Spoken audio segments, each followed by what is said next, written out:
Bom, agora a gente vai falar um pouco de uma outra fase aqui da Instrução Normativa 1862 de 2018, tanto que eu vou dar uma desprezada no momento do artigo 8 até o artigo 14, vou falar um pouco mais do artigo 15 e depois a gente volta se for o caso, tá? Então, o artigo 15 até o artigo 17, ele vai trazer a possibilidade de responsabilização tributária depois da constituição definitiva do crédito tributário. A definição a chamada crédito tributário definitivamente constituído, ele tem algumas matizes conforme a gente vai olhar a jurisprudência, a própria lei em questão. Quer dizer, para o CTN, constitui-se o crédito tributário e depois você tem hipóteses de impugnação e de revisão no lançamento.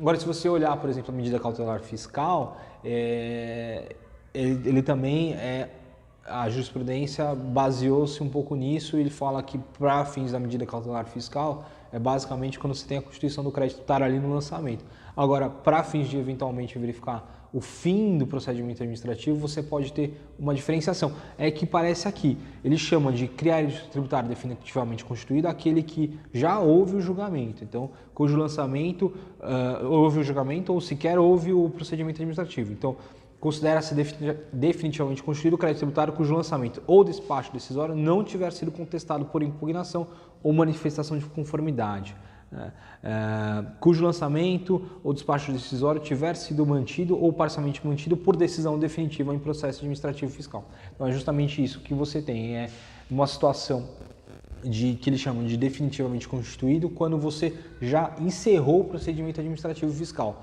Seja porque ele acabou, ele teve e acabou, seja porque ele nem aconteceu, nem houve a impugnação. Agora, é interessante, essa norma me parece que ela está meio confusa nesse sentido, que tem aqui que no final, que você não vai ter a imputação da responsabilidade tributária nas hipóteses em que você tenha os mesmos elementos de fato e de direito contidos no processo administrativo fiscal, que é isso que a gente falou no começo, quer dizer, se já era forte o bastante, se já havia elementos de responsabilidade tributária, ele deveria responsabilizar tributariamente, deveria constituir a obrigação e identificar todos os sujeitos passivos. Se ele não fez, acabou. Então, se, enfim, encerrou o procedimento administrativo fiscal, ele não pode simplesmente falar, opa, agora vamos refazer. Não, as hipóteses de revisão de lançamento são aquelas do 149 e, mesmo para erro de fato, você tem algumas situações delimitadas e quando é erro de direito, não é possível fazer a mudança, não é possível fazer a mudança do critério jurídico do lançamento. Isso está expresso no Código Tributário Nacional, isso tem que ser observado,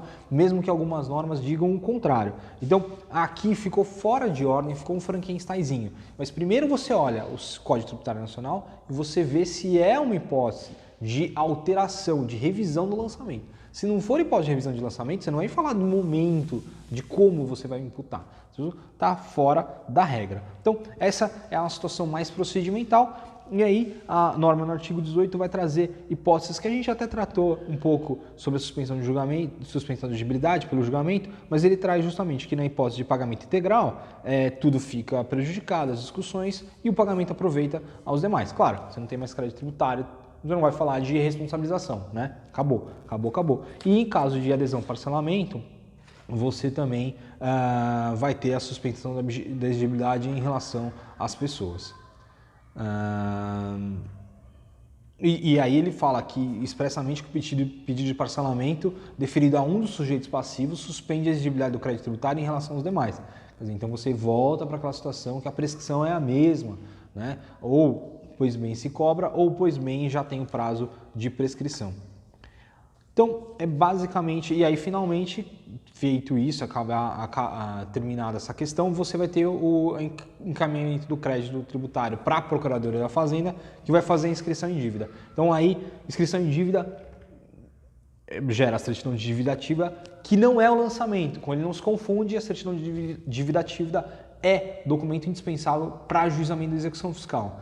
Então, deixa aí o comentário se você quiser um vídeo específico sobre execução fiscal, sobre a constituição da certidão de dívida ativa.